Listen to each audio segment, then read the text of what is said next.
Bonjour à toutes et à tous, et merci pour votre présence, votre intérêt pour ce festival, le premier festival de l'agriculture sociale.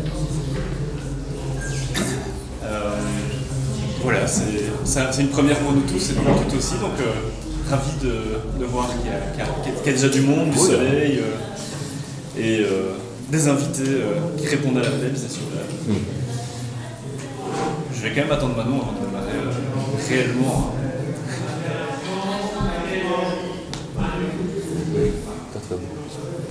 Alors on va démarrer. Donc l'intention qu'on avait, comme je disais, c'était d'avoir un espace d'échange autour de questions liées évidemment à l'agriculture sociale, au départ de focus sur certaines thématiques.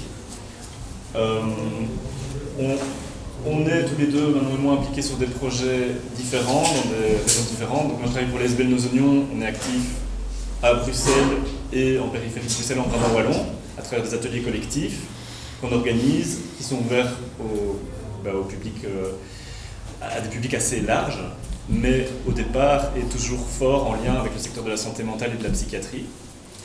Et puis on travaille aussi avec la clinique Saint-Pierre-d'Autigny et le service de santé mentale d'Entremaux dans le cadre d'un projet pilote qui existe depuis maintenant 5 ans, c'est la 5e année, qui travaille avec une vingtaine de fermes, 25 fermes autour d'Autigny, et avec le CPS de Tubize et le projet Vache et Bourrage, qu'on peut aussi découvrir, où là, dans l'ouest de la province, on travaille aussi avec environ 25 fermes actives. Et dans ces deux cas-là, c'est de l'accueil individuel dans les fermes qui est pratiqué. Voilà, je te laisse te présenter. Oui, et donc moi, le projet, c'est Positive Habitude, et c'est au sein de l'hôpital du centre spécialisé de l'Ierneux. Donc ça va faire 5 ans aussi que le projet a démarré chez nous, depuis 2017. On fait de l'accueil en ferme aussi, en individuel. On a une quarantaine d'accueillants. Et vraiment ça fonctionne super bien, on est dans une région rurale et donc on a aussi du potentiel autour de nous d'agriculteurs. Et l'envie d'aujourd'hui ici à cette table ronde, c'était de faire le lien aussi avec l'aspect un peu historique de notre hôpital qui est là depuis 138 ans, je pense, et qui a un service unique en Wallonie qui est l'accueil familial. Et donc les patients sont en fait accueillis en famille. Et la journée, ils viennent ici à l'hôpital pour des activités, ou alors ils viennent ici à Positive Habitude pour aller en ferme. Chose en fait qui existait historiquement, puisque les familles d'accueil c'était des fermes qui accueillaient des patients.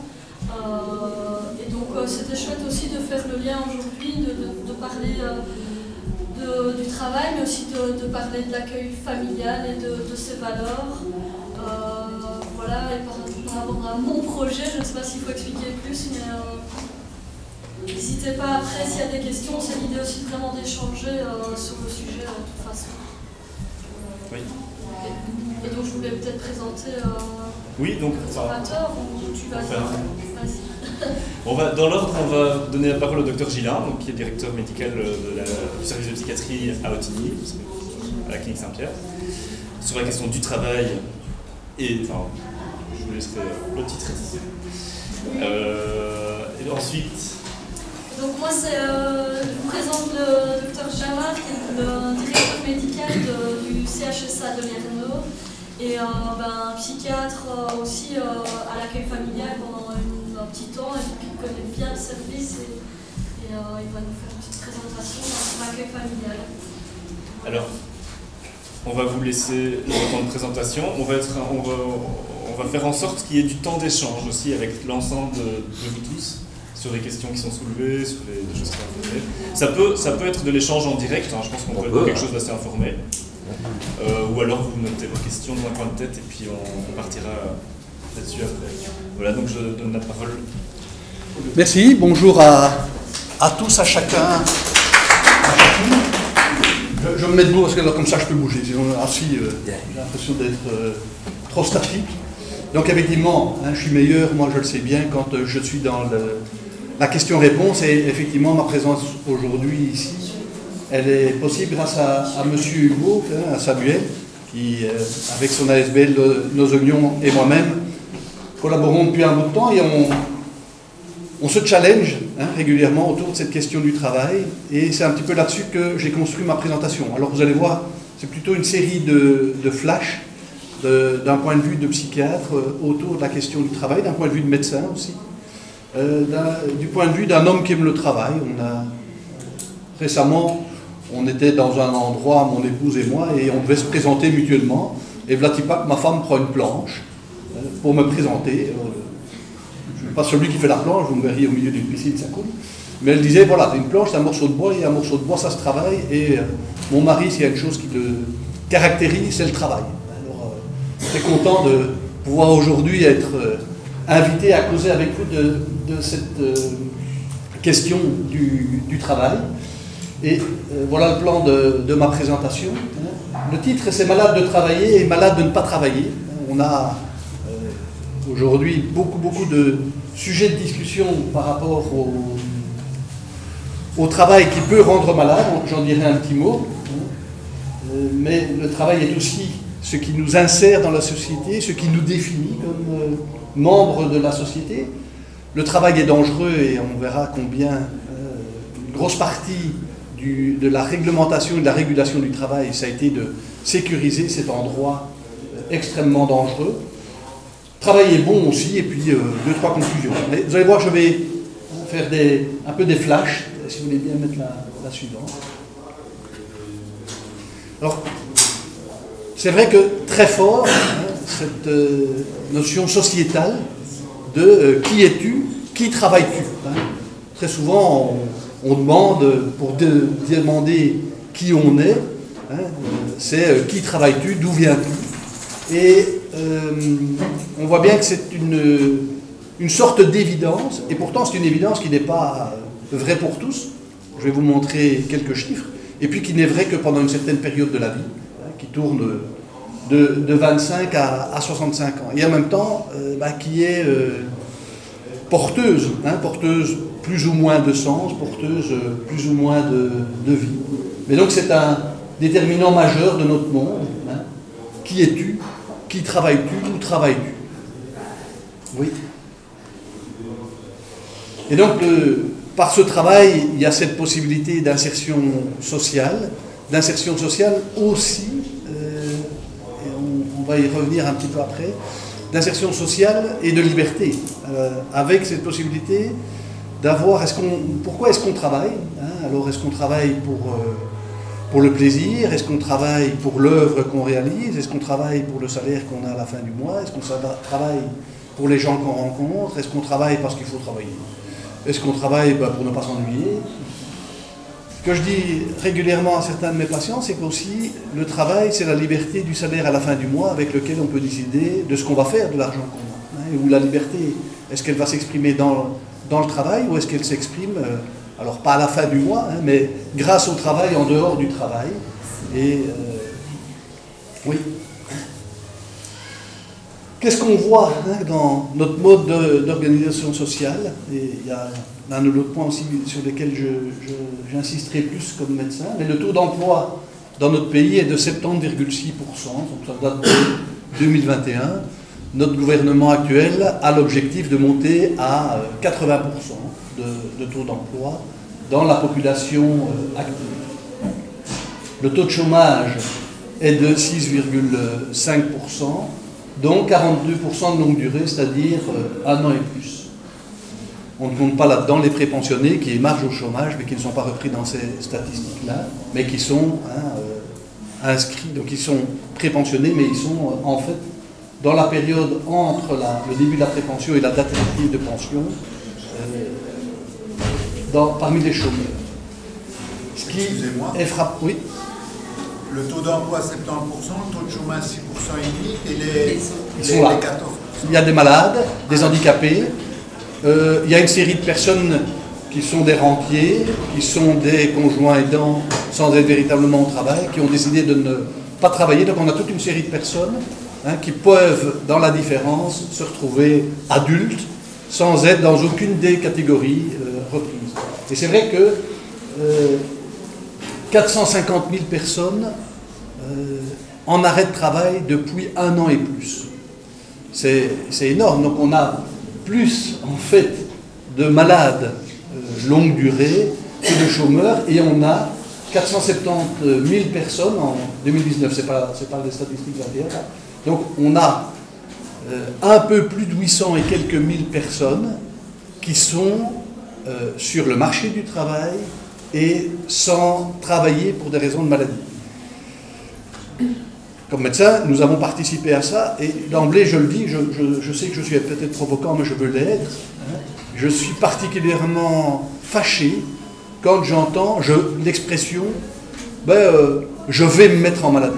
Je suis fâché de ceux qui le disent pour eux-mêmes, et je suis fâché du rapport que ça définit entre les malades et les médecins, et aussi des médecins qui peuvent être associés à cette décision. Je pense que ça n'est pas anodin d'être en incapacité de travail, et c'est aussi important d'avoir en tête que l'incapacité de travail, elle peut être, ou elle doit être considérée, et on va y revenir, mais c'est un concept vraiment important en termes de capacité de gain. Et donc, très souvent, on est et on peut être en incapacité de travail pour l'emploi qu'on exerçait, mais on a toujours ce contrat de travail, et on voit bien qu'on insiste aujourd'hui dans toute une série auprès des employeurs en disant « mais vous avez quelqu'un avec lequel vous avez conclu un contrat de travail, la personne n'arrive plus à remplir les prestations dans le poste que vous aviez à lui offrir, et donc est-ce qu'on est totalement en incapacité de travail? Est-ce qu'on est spécifiquement en incapacité de travail pour le job pour lequel on a un contrat? Et comment est-ce que la société employeuse va s'adapter pour pouvoir redonner, on pourrait dire, un poste de travail d'une autre nature, tenant compte de la maladie éventuelle de la personne. Et quand on est dans une rencontre comme celle-ci, on fait toujours causette, et Dr Jamoir et moi, on se connaît depuis un bout de temps. J'ai énormément de plaisir dans le service où je travaille, même si c'est très prétentieux ce que je vais dire, et ça ne marchera certainement pas toute ma carrière. Mais il y a l'une ou l'autre personne qui, bien sûr, et on va y revenir par rapport à la maladie du travail, l'épuisement au travail, le burn-out, qui, dans mon service et dans l'hôpital où je travaille, ont la possibilité de se retrouver un job ailleurs que le job qu'ils avaient. Et donc, quand il y a les pensions dans l'hôpital où je suis là, c'est frappant qu'une série de personnes ont fait 40 ans ou 45 ans dans l'hôpital au moment où ils accèdent à la pension, et ils ont eu 7 ou 8 jobs différents sur leur carrière. Et donc c'est vrai que c'est toute la question de la responsabilité sociale des employeurs aujourd'hui, avec la possibilité de pouvoir être aidé pour retrouver un aménagement de travail pour les salariés, de pouvoir faire plusieurs carrières dans sa carrière, et pas obligatoirement plusieurs carrières avec une croissance et chaque fois plus de responsabilités pour arriver jusqu'à ce qu'on appelle le syndrome de Peter, se trouver dans le niveau où on n'est plus capable de pouvoir remplir les prestations parce qu'on n'en a pas la compétence, mais de pouvoir faire des carrières parallèles dans son temps de travail. Mais n'empêche, plus de 800 000 personnes en incapacité de travail en 2019, plus que des chômeurs. Et quand on voit, d'autres statistiques, je les ai mises ensemble parce que je n'arrivais pas à avoir tout sur la même, dans les recherches que j'ai faites sur la même année. Première cause de longue incapacité de travail, cancer. Deuxième cause de longue incapacité de travail, les troubles psychiques. Et dans les troubles psychiques, il faut avoir en tête que toute une série de personnes qu'on connaît qui ont un trouble psychique sévère, parce que les maladies mentales s'accompagnent souvent de difficultés majeures dans l'existence, ne sont pas reprises ici parce qu'elles vont être reprises dans une autre catégorie dont on va parler tout de suite, c'est celle des personnes handicapées. Et cette nouvelle épidémie du monde riche, c'est celui de l'épuisement professionnel, les maladies cardiovasculaires étant à 3 mois. Donc avoir en tête que troubles psychiques et épuisement professionnel représentent à peu près 50% de ces 880 000 personnes en incapacité de travail. Donc on est concerné, et le secteur de la santé mentale, évidemment, par cette affaire, avec aussi cette difficulté de malade du travail, comme je le disais dans mon titre, mais aussi malade de ne pas travailler. Ou qui suis-je? Je reviens avec mon histoire. Qui travailles-tu ou travailles-tu? Est-ce que tu es l'un parmi nous, si tu as ou si tu n'as pas du travail? Oui, je veux bien la suite.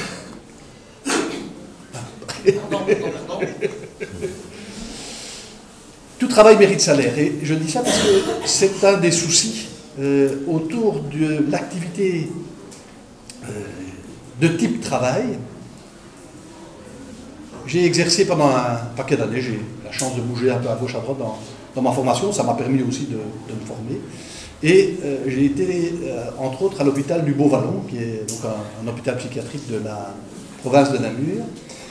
Et pendant tout un temps, les dames, parce que c'était à l'époque que des dames, aujourd'hui c'est mixte, les dames qui étaient hospitalisées sur place avaient une activité, alors on y reviendra un petit peu après, d'ergothérapie, dans le sens où elles travaillaient effectivement, et une partie de leur activité d'ergothérapie, c'était la fabrication de pinces à linge. Et il y avait des machines à pince à linge où on mettait les morceaux de bois, le ressort, et c'était l'assemblage des petits morceaux de bois et du ressort. Pour l'anecdote, c'est pas qu'une anecdote, hein, on évaluait les effets secondaires négatifs de certains médicaments au nombre de pinces à linge produites, parce que certains effets secondaires de médicaments prescrits en psychiatrie donnent des difficultés au niveau de la motricité fine quand il y a de surdosage. Et donc, les patients venaient voir le médecin quand on prescrivait ces premiers médicaments, et entre autres c'est l'Aldol, qui reste un très bon médicament prescrit en psychiatrie. En cas de surdosage, la production de pince à linge diminuait, mais comme elle touchait 1 centime à la pince à linge, elle venait voir le docteur en disant « Docteur, il faut trouver une solution, ben moi je vais trouver ma production ». Malheureusement, hein, d'une certaine manière, et ça va pas faire partie du débat j'espère, cette production de pince à linge a été stoppée parce que tout travail mérite salaire. En fait, les fabrications de pince à linge telles quelles ne permettaient pas de donner un vrai salaire, puisque on était de l'ordre du centime ou des 2 centimes de francs, hein, pas d'euros, à la pince à linge. Ce qui leur permettait à ces dames de pouvoir avoir un peu d'argent de poche, mais ça a été supprimé à partir du moment où il a été dit qu'on ne peut plus demander un travail pour lequel le salaire promérité ne serait pas équivalent au salaire minimum. Et j'en parle déjà maintenant parce que c'est un sujet majeur sur les 880 000 dont je vous parlais tout à l'heure. Est-ce que ces 880 000 personnes qui sont en arrêt de travail, elles ne veulent pas travailler ou elles ne savent pas travailler? Ou bien est-ce que le problème, c'est qu'elles n'arrivent pas, par leur travail, dans le contexte, à produire suffisamment que pour être payées et d'avoir un salaire qui sera au moins équivalent au salaire minimum, hein? Et on voit bien que j'introduis ici un peu une question des pièges par rapport à l'activité et à la rémunération. Oui. En même temps, hein, notre monde repose sur la richesse redistribuée par le travail, et dans un pays comme le nôtre, on est à plus de 50%, je crois qu'on est à peu près à 55% de travail rémunéré qu'il est sur base de l'argent qui est redistribué à partir du travail, on pourrait dire privé. Hein. Personnellement, je gagne bien ma vie, peut-être même trop bien, c'est une question qu'on pourrait aussi débattre, mais je suis payé grâce à l'activité de toute une série de personnes qui mettent dans la caisse commune de quoi payer les soignants, hein, au niveau de la sécurité sociale. Et donc je gagne ma vie sur base, en grosse majorité, puisque le tiers payant est assez faible, et j'ai énormément de patients dont le tiers payant est très faible, ils sont BIM, donc il y a peu de rémunération directe de ma personne, mais c'est une redistribution. Et donc, hein, au jour d'aujourd'hui, on n'a pas encore trouvé d'autre système que le travail pour pouvoir payer l'activité des gens, même si en Belgique, comme je le dis, on est à plus de 50, je crois qu'on est à peu près à 55% de travail qui est payé par, on pourrait dire, sécurité sociale et impôts, du privé vers le public au sens large, je m'y inclus. Oui. Parmi, hein, la question m'était posée tout à l'heure, les malades, 70%, mais on n'arrive pas au bon chiffre. Et donc on a encore les personnes atteintes de handicap. Hein. En région wallonne, 245 000 personnes sont atteintes d'un handicap, en sachant que parmi elles, une série bénéficie d'un travail. Et donc je n'ai pas, dans les 245 000, le nombre de personnes par rapport auxquelles je peux dire qu'on peut avoir et un handicap et un travail. En sachant aussi que c'est un des atouts par rapport à ce que je vous racontais tout à l'heure de mes passes à l'âge ou de travail mérite salaire, c'est que dans le cadre d'un statut de handicap, on peut avoir et une activité rémunérée avec éventuellement réduction des charges sociales pour les employeurs, avec souvent l'inconvénient malheureusement que cette réduction des charges sociales est temporaire. C'est-à-dire que on invite les personnes handicapées à pouvoir trouver un job chez un employeur, mais on a de nouveau un nouveau piège, c'est qu'au bout d'un certain temps, cette réduction des charges sociales est réduite progressivement, et on considère que puisque la personne travaille depuis longtemps, elle devrait pouvoir, tout travail mérite salaire, être capable de promériter ce qu'elle va gagner en fonction d'une production qui sera suffisante. Et on voit, et en tout cas moi avec mes patients, je le vois régulièrement, à un moment donné, où on arrive à un couac, c'est-à-dire que la courbe entre la diminution des frais pour l'employeur et la capacité de production de richesse pour l'ouvrier ou l'employé, la courbe se croise et phénomène de rentabilité, perte de travail. Et donc, voici, comme je vous le disais, ici 26% de taux d'emploi contre 70% avec énormément de temps partiel. Et on va y revenir aussi, un taux d'emploi qui va concerner certaines de ces personnes qui ont le statut d'handicapé, et pas tous, et malheureusement, probablement pas suffisamment, ceux qui ont une maladie mentale versus handicap mental. Mais je vais vous expliquer pourquoi dans un second temps, en tout cas mes hypothèses, mais il n'y a personne qui me pose de questions. Ça oui, on avait dit qu'on faisait. Dans le truc d'handicap et dans la mutuelle à cause d'un atelier protégé. Ils ont travaillé à la chaîne. Voilà. Et donc c'est vrai que je suis tombée malade à cause de ça. Et c'est vrai que ce que vous dites n'est pas une anecdote du tout. Je suis foutue pour toute la vie. Il y a quelques années, les ateliers protégés qui accueillaient des personnes en situation de handicap ont vu les conditions d'accueil de leurs prestataires changer. Et entre autres, on en parlait au début, ont été considérés comme handicapés, je mets entre guillemets handicapés, des personnes non atteintes de handicap, si ce n'est que leur handicap, c'était d'être écartés du travail depuis longtemps. Et donc des personnes au chômage depuis un paquet d'années ont pu rentrer comme prestataires dans les ateliers protégés, et ça a mis une concurrence entre les personnes atteintes de handicap et les personnes au chômage de longue durée. Mais de nouveau, avec cette histoire dont je vous ai évoqué tout à l'heure, tout travail mérite salaire, et il fallait que l'activité rémunérée au sein de l'atelier protégé procure suffisamment de richesse que pour délivrer le salaire. Or, à certains moments, il est possible qu'on n'arrive pas à mettre les deux ensemble, et donc, exclusion du marché du travail des personnes en situation de handicap. Oui. Mais avec, on pourrait dire, une sorte de contrat de gestion sur les ateliers protégés en disant on diminue les subsides dont vous bénéficiez, il faut que vous arriviez à vous autosuffire. Et en faisant rentrer de nouveaux prestataires, comme je vous le disais, dont le handicap était d'être éloigné du travail de longue date. Qu'est-ce qu'il y a de particulier pour les personnes qui présentent une maladie mentale? Et donc, je vais prendre ici l'exemple de la maladie mentale la plus...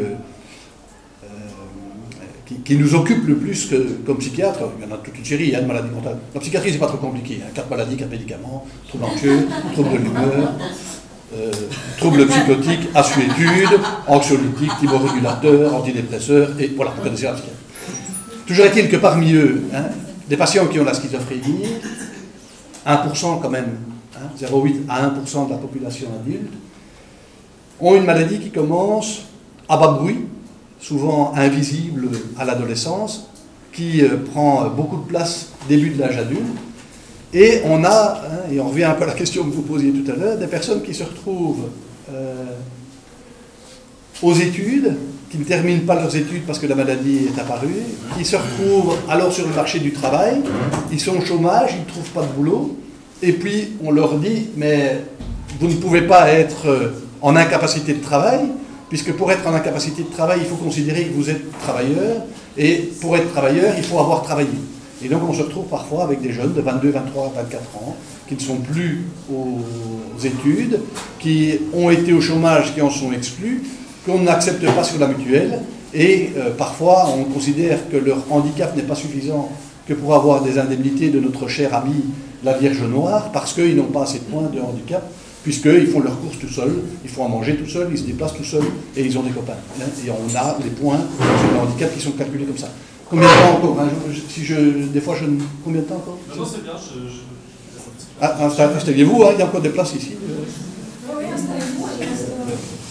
Et donc, je l'avais déjà dit tout à l'heure, hein, mais par rapport au travail, c'est vraiment cette notion de capacité de gain qui est un élément majeur. Est-ce que vous essayez de concentrer un peu pour essayer de faire Tout à fait, tout à fait. On avance.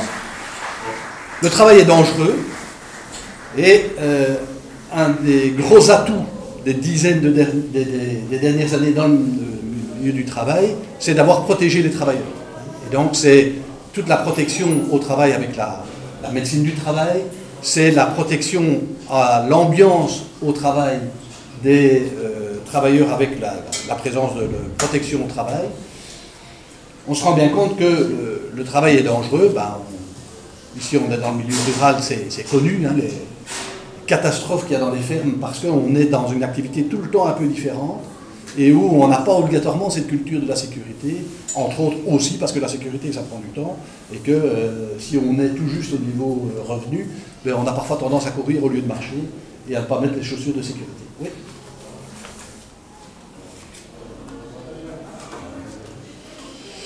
Il est aussi dangereux le travail quand on considère que... Alors, on a une place sociale au travers du travail, mais personnellement, je suis très très embêté avec cette idée que... Alors, ton travail, c'est bien, t'es passionné par ton travail. C'est un mot qui, je trouve, cette histoire d'émotion... Pardon ? Délassant. Oui, mais c'est un mot qui m'ennuie parce que c'est comme si, pour être satisfait au travail, on disait qu'il fallait être heureux au travail, je pense que ce n'est pas des mêmes mots, et que pour être heureux et satisfait, il fallait que ce soit passionnant. Il y a plein de choses qui ne sont pas passionnantes dans le travail, on en parlait tous les deux tout à l'heure. Il y a une série de documents qu'on doit remplir du matin au soir, qui ne sont pas toujours ce qui nous contente le plus, et en même temps ça fait partie du travail. Et donc, je pense qu'il y a un danger à considérer ce travail et ce mot passion avec l'idée du travail, et ça peut être dangereux parce que ça deviendra source d'insatisfaction qui elle-même pourra devenir source de malchance, de faire un état dépressif ou d'épuisement professionnel. Oui. Le burn-out, on en parle, il a bon dos aussi parce que des fois c'est une façon de se dédouaner d'une certaine manière, de se soigner autrement et de dire je suis malade à cause de mon environnement. Il est très caractérisé par 3 symptômes: l'épuisement. Si on n'est pas épuisé, on n'a pas de burn-out. L'épuisement, le cynisme, un changement de caractère, un changement de personnalité et des troubles cognitifs, des problèmes de concentration et de mémoire. On peut avoir des difficultés au travail, d'autres natures, avoir un patron désagréable, avoir des horaires pénibles, c'est pas obligatoirement un burn-out, et donc ça doit se traiter autrement que de devenir malade, et je renvoie aussi la responsabilité aux médecins par rapport à ces 450 000 certificats d'incapacité de travail dont je parlais tout à l'heure. Ça arrive plutôt aux grands travailleurs sérieux, et on le retrouve dans certains secteurs bien particuliers, en particulier le soin, mais aussi les banques et les assurances. Oui. Mais par ailleurs, le travail est bon aussi, hein, et c'est l'ergothérapie, ce dont je vous parlais avec mes pinces à linge tout à l'heure, hein, c'est soigné par le travail, et c'est vrai que j'entends beaucoup plus de satisfaction à une ergothérapie de type nosomion que certaines activités de type macramé, excusez-moi l'expression, que sont devenues beaucoup lieu d'ergothérapie. Alors, soit c'est des ateliers créatifs, je veux bien, hein, mais de l'occupationnel qui dit que c'est de l'ergothérapie où on ne produit rien qui n'est pas du travail, je pense qu'il y a quelque chose où on dénature le mot travail, et donc j'ai pas de souci à dire que ça peut détendre d'avoir une activité régulière de type macramé, mais je ne trouve pas que le mot ergothérapie est adapté à ce moment-là. Oui.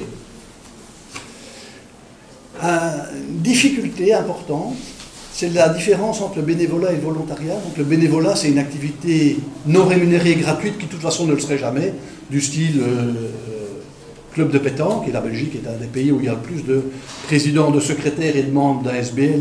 Donc c'est un pays avec un tissu associatif énorme. Le volontariat, c'est une activité de type travail non rémunéré. Et on voit bien qu'il y a des éléments culturels qui jouent là-dedans. En Flandre, par exemple, c'est tout à fait habituel de faire du volontariat. en région francophone, on parlera beaucoup plus de bénévolat, et quand on dit qu'on a une activité qui pourrait être rémunérée mais qu'on fait gratuitement pour se réinsérer, toute une série de personnes disent « oui mais tout travail mérite salaire », ce que je vous disais tout à l'heure, et donc ça, moi je ne le ferai pas, je me fais abuser, et c'est pas toujours une chose simple de voir comment on va pouvoir gérer ce temps d'activité qui sera lors de l'ergothérapie quand c'est du côté vécu comme du volontariat, et en disant « mais du volontariat je n'en veux pas ». J'arrive plus spécifiquement, hein, et puis ça ouvrira alors la présentation après de Dr Janard, c'est dans notre schizophrénie dont je vous parlais tout à l'heure, on reste malheureusement avec un taux d'emploi extrêmement faible. Hein. On est avec 10% de personnes atteintes de schizophrénie qui ont une activité rémunérée. Or, les patients que moi je rencontre qui ont la schizophrénie, ils ne me disent pas qu'ils ne veulent pas travailler. Hein. Mais comment est-ce que je vais pouvoir travailler? Oui, je veux bien voir la suivante. Le travail demande deux choses. Il demande la prédictibilité et de la fiabilité. Or, quand on a une maladie mentale, très souvent, en se levant le matin, on ne sait pas comment on va être. Mais le patron, lui, il dit « je veux savoir que tu seras là ». Et donc, à force d'avoir été confronté soi-même à des moments où on était en moins bonne forme et où on n'est pas à la hauteur des attentes du patron, on n'est pas au travail, le patron ne vous garde plus et on ne se réexpose pas à être remis dehors, alors qu'en fait, on aurait bien envie de travailler. Un autre mécanisme tout à fait spécifique de la schizophrénie, c'est le traitement de l'information et le traitement des tâches. Comment est-ce qu'habituellement on traite une tâche? On la décompose en petites tâches. M. Hubo m'a demandé de faire une présentation. Ah, je me suis dit, ça va être sur quoi? Le travail. Et donc, j'ai décomposé ma pensée sur l'idée du travail, j'ai pris des notes, j'ai été voir un petit peu de littérature avec les chiffres, des statistiques, 2-3 commentaires. J'ai commencé à écrire, j'ai remis ça à ma secrétaire, elle a commencé mon PowerPoint, j'ai retrié. Et donc j'ai décomposé ma présentation d'aujourd'hui par toute une série de petites tâches. Et l'être humain, habituellement, il a une capacité à décomposer une tâche complexe en une quinzaine de tâches. Et si celles-ci sont encore trop importantes, on les redécompose. Des personnes qui ont un trouble psychotique, très souvent, sont confrontées au niveau cognitif, donc dans cette capacité à décomplexifier une tâche complexe en une série de petites tâches, à certains moments, elles se perdent dans la sélection des tâches. Donc les 15 tâches dont je vous parlais tout à l'heure, à la 10e, on se perd et on oublie la 11e. Et donc la difficulté, c'est de pouvoir faire des choses inconnues. Or, le travail, c'est tout le temps la même chose, mais c'est tout le temps différent. Et donc, quand on a cette fragilité liée à sa maladie, on se retrouve en difficulté avec ce phénomène aléatoire qui fait que pour soi-même, on vit l'échec, et pour l'employeur, c'est une des grandes difficultés. Oui? Ce qui est frappant chez mes patients qui ont la schizophrénie, c'est qu'au début de leur maladie, très souvent, ils trouvent du travail. Et trouver un travail, c'est pas trop difficile. Par contre, garder un travail, ça c'est une autre aventure. Et donc, c'est comment est-ce qu'on pourrait trouver des systèmes pour aménager, pour ces personnes-là, la capacité à, quand on a un travail, avoir des aménagements, un peu cette histoire d'étage, comment est-ce que ça peut se faire quand on rechute. Oui. Qu'est-ce qui marche? Ce qui marche, je vois bien, j'ai une série de mes patients comme ça qui sont prêts à aller travailler pour une activité rémunérée, même faible. Et donc, ce qui marche, c'est des formations continues permanentes qui durent 1 an et où mes patients y vont et ils touchent 1 euro de l'heure. Mais 1 euro de l'heure fois 7 fois 5 de la semaine par le mois sur l'année, en plus de soit le CPAS ou le chômage ou la mutuelle ou les allocations de handicap, c'est suffisant que pour être motivé, même si ça ne coûte pas très cher. Et puis, dès qu'il n'y a plus ce euro de l'heure, j'envoie une série qui arrête en me disant « non, tout travail mérite salaire, donc je ne vais pas aller, moi, en dessous d'un certain montant. » Oui, mais des systèmes... Oui, d'accord. Ce qui marcherait aussi, c'est un système, et j'en parlais avec le Dr Janard, je rêve de pouvoir avoir, et je le ferai bien un jour, une sorte de boîte d'intérim avec des personnes qui ont une maladie mentale, des placeurs éducateurs, et puis après il faut vendre les productions, où on est 2 personnes pour un poste, et donc comme ça, avec l'aléatoire, on arrange les choses, et où le client ne doit pas traiter le client qui demande les prestations ne devrait pas traiter directement avec le patient, mais traiterait avec un intermédiaire. Et là, je pense qu'il y a des possibilités. Un exemple, mais c'est un exemple tout à fait différent, ça concerne le syndrome d'Asperger. Hein, les personnes qui ont un syndrome d'Asperger, une des caractéristiques de leur trouble, c'est qu'ils ne savent pas dire bonjour. Et donc, ils ont une difficulté à avoir une vie sociale, même s'ils ont une façon de penser autre. Et j'ai lu comme ça un reportage, j'ai vu un reportage sur une boîte informatique avec des personnes qui ont un syndrome d'Asperger.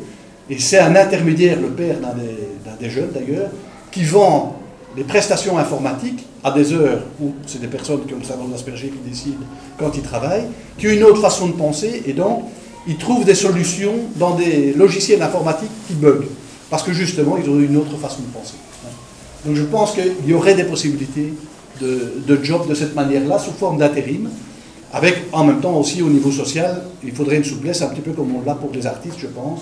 On travaille un jour, on est au chômage un jour, on est handicapé, avec le statut d'handicapé un autre jour. Mais je suis persuadé qu'il y a des choses possibles de ce côté-là. Oui. Le travail, c'est la santé, le travail rend malade, hein, mais en même temps, pouvoir travailler, ben, c'est la vie sociale, et c'est au moins ne pas s'ennuyer. Voilà.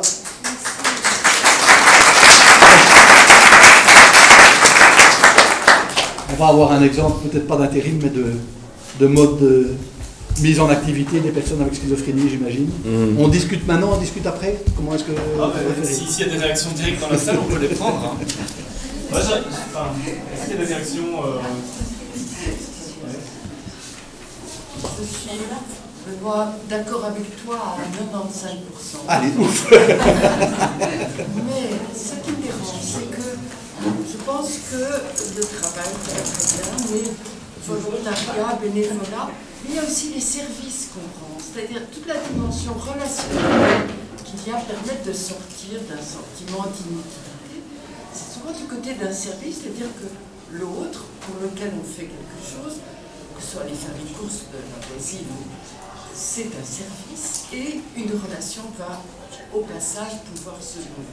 Cette dimension-là de service, c'était un mot qui existait couramment du temps, je dirais, de mes parents. Rendre service, faire un service, les serviteurs de l'État. Ce mot, il n'apparaît plus dans ton exposé, il n'apparaît pas. Or, je pense que c'est une dimension essentielle de prise de place dans la société. Donc, j'aimerais que dans ta prochaine présentation, tu trouves le moyen de... Tu as raison, parce que je pense que quand je pense à l'un ou l'autre de mes patients, effectivement, ils ne sont ni en bénévolat ni en volontariat. Et s'ils sont en activité, tout en ayant des revenus du handicap, par exemple, c'est avec l'idée du service. Tu as tout à fait raison.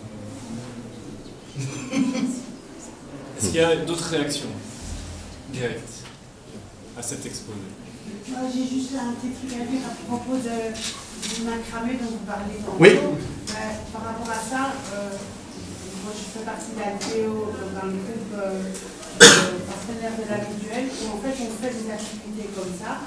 Et en fait on a trouvé une solution justement dans le vocabulaire. On ne dit pas qu'on fait du bricolage, mais on dit qu'on fait un atelier artistique. Oui. Déjà, le fait de changer le mot permet de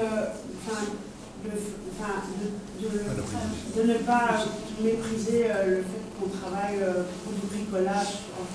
C'est un peu dans le même ordre d'idée que je pense qu'effectivement, si on fait du macramé ou des choses de ce type-là, comme vous le venez de le nommer, on puisse le nommer atelier artistique et qu'on garde la place aussi au mot ergothérapie et qu'on réinvente des façons de faire l'ergothérapie.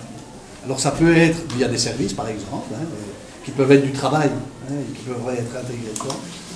Mais tout ce modèle, en tout cas de nos oignons, c'est de l'ergothérapie, c'est vraiment re-soigner, ou retrouver un moyen de soigner par le travail.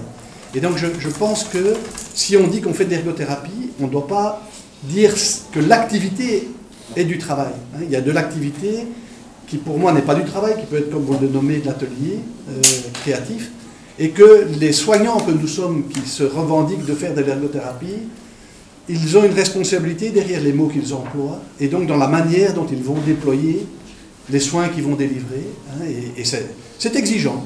Et donc le mot ergothérapie est un mot exigeant, mais beau, mais exigeant. Alors je vais terminer avec une question Béatrice? Moi, depuis que je travaille aux oignons chez Samuel, Oui. je ne fais plus de psychiatrie et j'ai moins de médicaments. Oui. Ben voilà. Ah, voilà. Ça fait combien de temps? Ouais, ça fait quelques saisons. 6 ans, 7 ans 6 ans 5 ans? Non, 5-6 ans. 5-6 ans. Je ne fais plus de psychiatrie. Mais je vais absolument le psychiatre. Bonne Tous idée. les 15 jours. Voilà. Je travaille dans la terre. Et je vais le mardi et le mercredi, des fois je vais à l'école. Et le mardi après-midi, je vais à la terre. Je vais apprendre à lire et à écrire. Parce que Merci. j'ai presque jamais été à l'école. Merci Béatrice pour ton De rien. Ben voilà, la question du travail, on est explicitement dans des projets dont on nous demande de ne pas dire qu'on travaille dans les fermes, souvent, politiquement. Et donc on avait quand même voulu remettre cette question-là ici. Elle est bien posée. Retenez vos questions, vos réactions, vos accords, vos désaccords pour un peu plus tard. Et du coup, on va vous proposer d'écouter et d'interagir maintenant avec le docteur Jamard qui Oui. va nous partager une autre dimension du quotidien qui est très importante et qui est très présente chez nous. Juste peut-être pour rejoindre à une anecdote pour suivre le docteur Gillin. Nous avions un atelier d'empaquetage qui rendait un service à une société extérieure à Liernay jusqu'il y a peu. Et le patient le plus âgé qui travaillait dans cet atelier avait 90 ans. Et donc il recevait une gratification, c'est comme ça que c'était appelé, mensuelle sur base de son travail. Et il y a quelques années, je le croise, sortant furieux après un conflit avec le responsable de l'atelier, disant c'est fini, je ne travaille plus ici, je vais chercher un employeur ailleurs. Donc ça montre bien qu'à 90 ans, il avait encore une fonction complète. Et pour lui, il avait toujours ce statut de travailleur plein, je trouvais ça magnifique. Il était un peu difficile à gérer, hein, mais une personne fabuleuse. Et on voit toute la valeur que ça passe jusqu'à 65 ans, mais jusqu'à la fin de l'activité. Alors ici, on m'a invité pour parler de l'accueil familial thérapeutique au centre hospitalier L'Accueil à Lierneux. Peut-être juste une première dia, je vais essayer d'être bref, hein, mais l'accueil familial thérapeutique, qui avant s'appelait placement familial, c'était moins beau, on place un objet, je trouve, on ne place pas une personne, est arrivé suite à la structure de Gaël. Gaël est un endroit en Flandre où la légende dit qu'une princesse irlandaise aurait fouillé son papa, qui s'appelait Dymphna. Elle aurait fouillé son papa qui était incestueux et elle se serait fait égorger par le père qui l'aurait rejoint à Gaël, et que au moment où le papa égorgeait sa fille, quelqu'un qui était qualifié de fou aurait été guéri de sa folie. À partir de là, un pèlerinage a eu lieu chaque année où les familles amenaient la personne malade en souffrance mentale à Gaël, et la famille souvent ne repartait pas avec le patient puisqu'ils espéraient bien qu'il y ait une guérison. Les patients sont installés dans les fermes, on commence à rendre des services dans les fermes, donc on est bien dans une logique, comme madame le disait tout à l'heure, de dons et de contre-dons, de dons et de pardon. Moi je préfère le mot pardon, PRT, don, donc de partage de services, qui a permis que des patients restent dans la communauté de Gaël. Et dans les années 1880, les Wallons se sont aperçus quand même qu'il y avait quelque chose comme 500 patients, 550 patients, 500 patients en Flandre qui parlaient français et qui donc ne savaient pas communiquer avec les familles d'accueil. Dès lors, les conseils provinciaux wallons ont décidé d'essayer de créer ce qu'ils appelaient à l'époque une colonie d'aliénés. C'était un mot effroyable, mais qui était le mot de l'époque, dans une région belge.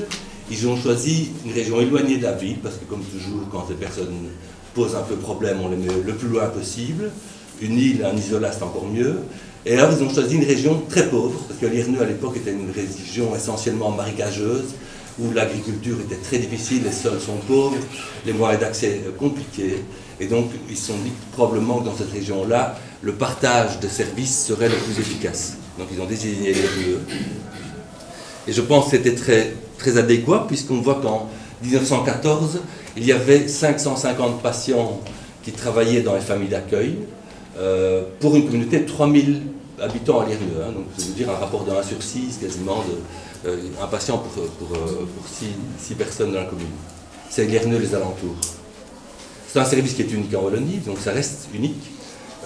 C'était à l'époque une volonté politique de le faire exister. Ça l'est moins maintenant d'être une volonté politique de le faire perdurer. C'est un peu un tout petit monde, un si petit monde que c'est à peine représentable dans le monde politique. Les politiciens ne savent pas que ça existe. On a beau en faire une publicité, aller voir Maggie de Bloch et puis ça n'existe quasiment pas. Et puis surtout, parce qu'on en a parlé beaucoup, c'est très peu valorisable. On ne sait pas contrôler ce qui s'y passe, on ne sait pas voir. Les personnes vivent dans les familles d'accueil, ils rendent des services, sont du don et du pardon, mais on ne sait pas quantifier. Et quand on ne sait pas quantifier, le monde politique ne réagit pas très bien. En tout cas, ça ne les touche pas profondément. J'espère qu'il n'y a pas trop de politiciens que je blesse. S'il y en a, c'est quand même comme ça que je le vis. Donc, on va passer à la dia suivante. Alors actuellement, ce système existe. À l'époque, les familles n'étaient pas payées. Donc c'était les services rendus par les patients en famille qui étaient le paiement du couvert, du logis et de l'hébergement au départ. Et puis petit à petit, il y a quand même une législation qui s'est instaurée et les familles ont commencé à être payées. Au départ, on pouvait avoir 10 patients dans sa ferme. Hein, donc il y avait un nombre incroyable de personnes. Ce qui n'était peut-être pas tout à fait faux, parce que comme le disait Benoît tout à l'heure, le docteur Gillin, je pense que tout le monde n'est pas apte à travailler tous les jours. Donc on peut imaginer que s'il y avait pléthore de patients dans une famille, ben, chacun arrivait à remplir, à eux tous, ils arrivaient à remplir les tâches qui leur étaient dévolues, qui leur incombaient. Malheureusement, l'accueil était parfois dans des étables, parfois certaines personnes devaient dormir plutôt avec les animaux qu'avec la famille. Enfin, il y avait un cadre manquant. Il y avait vraiment de très belles choses qui se passaient, mais un cadre manquant pour être sûr que les personnes accueillies, que les patients soient bien traités. Donc pas de rémunération au départ, mais une réciprocité des services. Actuellement, donc depuis 1991, peut-être pas ça, oui. Actuellement, on est à 90 lits. Donc on voit que par rapport aux 550 patients de 1914, il y a une érosion franche du nombre de patients en famille d'accueil. La problématique n'étant pas tellement le nombre de personnes qui pourraient être accueillies, c'est le nombre de familles accueillantes. On connaît bien les valeurs de solidarité que nous connaissions avant. Madame tout à l'heure évoquait les services. On n'est plus beaucoup dans les services, hein, les choses. Dernièrement, enfin tout est payant. J'avais des brebis il y a quelques années chez moi, j'ai voulu les donner via des sites simples pour donner, personne n'a voulu des brebis, je les ai vendus, je me suis dit je vais les vendre dorénavant, et ben on les a achetés tout de suite. Donc c'est quand même c'est un bon reflet quand même du monde dans lequel on est, tout doit être payant, tout doit être mesurable. Bon. Alors actuellement il y a plus de 10 patients par famille, mais 3 maximum. Le cadre légal va vérifier les lieux, donc il faut des chambres d'au moins 8 mètres carrés, des fenêtres, des sanitaires accessibles à chacun, enfin, il y a tout un cadre légal. Il faut un accueil, évidemment, ça veut dire, mais on reviendra peut-être un peu plus tard, mais il y a un nombre de repas par semaine, un nombre de repas par jour, histoire que les personnes soient accueillies dans un lieu chaleureux, avec des soins, un partage. La notion de partage est fort au centre de cet accueil familial. Actuellement, il y a un défraiement, mais c'est minuscule. Les familles touchent en plus ou moins 20 € par jour, par personne accueillie, ça fait 600 €. Mais quand on sait les problèmes que les personnes peuvent avoir, ça veut dire des lits qui sont régulièrement abîmés, du mobilier abîmé, des télévisions qui se cassent parce qu'il y a une mauvaise manipulation. C'est très peu par rapport à ce que coûte un hébergement réel d'une personne.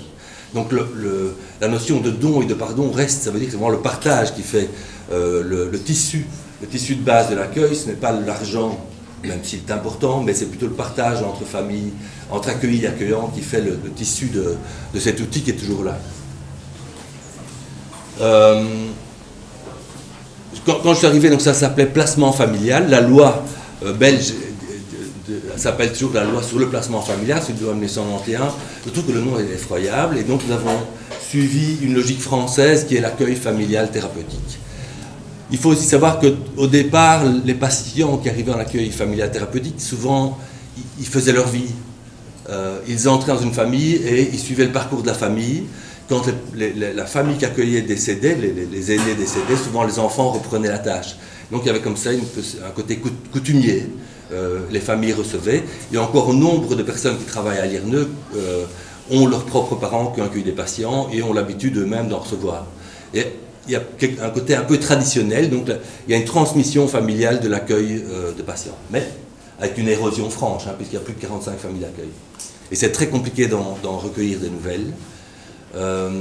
La beauté des choses, c'est qu'on, par exemple, dans ces... Je ne sais pas si j'ai mis les chiffres, mais on sait qu'il y a toute une série de familles d'accueil qui sont monofamiliales. Donc c'est une dame, c'est plus souvent une dame qu'un monsieur, qui accueille un ou deux patients, qu'elle appelle mes hommes, souvent. Les dames accueillent plutôt des hommes, et qui sont très rassurés par la présence de ces personnes, qui rendent plein de services, qui sont présents, avec qui elles partent en vacances, parfois avec qui elles vont manger une glace. Il y a toute une pratique comme ça d'échange permanente, mais même de réassurance de la personne. Dans certaines familles vieillissantes, c'est le patient qui fait le ménage, qui entretient tout. On se rend bien compte que la personne âgée accueillante, hein, donc la famille d'accueil n'a presque plus les moyens d'entretenir. C'est l'accueillant qui fait tout. Hein, donc on a un renversement comme ça du jeu des choses. Oui, ça c'est le cadre de l'équipe. C'est un peu dommage parce qu'on met toujours les psychiatres en premier lieu. Je pense que la réalité, c'est les 21 personnes qui accueillent les familles d'accueil et les patients, c'est eux qui font le travail de fond. Donc ça veut dire que les patients étant en famille d'accueil, il y a un système de distribution de médicaments tous les 14 jours dans les familles, qui est un moment de contact de l'infirmier ou du soignant avec la famille, qui demande comment se passent les choses. Est-ce qu'il y a eu des conflits, est-ce qu'il y a eu des problèmes, oui, non. Qui voient le patient aussi, parfois qui font des petites réunions pour être persuadés, pour être sûr que le système tienne bien et que tout le monde soit heureux dans ce système. Donc les objectifs de cet accueil familial thérapeutique, c'est la revalidation et la réinsertion sociale. C'est des mots un peu, enfin, moi je trouve qu'ils sont toujours très compliqués à redéfinir. On est bien d'accord que la première idée, et je crois qu'on reste sur ce fondement-là, c'est que la personne puisse avoir plus de bonheur qu'à l'hôpital, en famille. Si on reprend la mythologie de l'accueil familial thérapeutique, donc l'histoire c'est une famille dysfonctionnelle, c'est un père incestueux qui tue sa fille et qui quand même permet de guérir quelqu'un, mais c'est une histoire d'une famille dysfonctionnelle, une mauvaise famille. Je ne sais pas ce que c'est une bonne ou une mauvaise famille, hein, les mêmes familles sont vues par les uns comme bonnes, d'autres mauvaises, mais ce qui est très marrant, c'est que la mythologie de ce système est une mythologie d'une mauvaise famille, alors que ce que l'on voit, ce qui marche, c'est la transmission des valeurs d'une famille à une personne qui est en souffrance, stabilisée mais en souffrance, et qui retrouve de nouvelles qualités, de nouvelles capacités de vie. Ça peut être des choses très simples, comme faire la vaisselle, remplir la vaisselle, comme ramener le bois pour le chauffage, et des choses comme ça, mais comme ça peut être quelqu'un qui tient tout le ménage d'une famille d'accueil dans un rapport d'échange.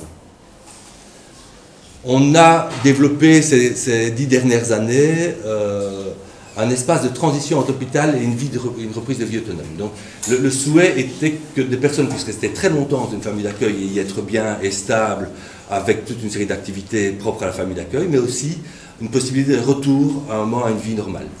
Et donc on a chaque année 2, 3, 4 patients qui, après être passés 2-3 ans dans une famille d'accueil, vont soit en habitation protégée, soit des fois vivre seuls, en autonomie.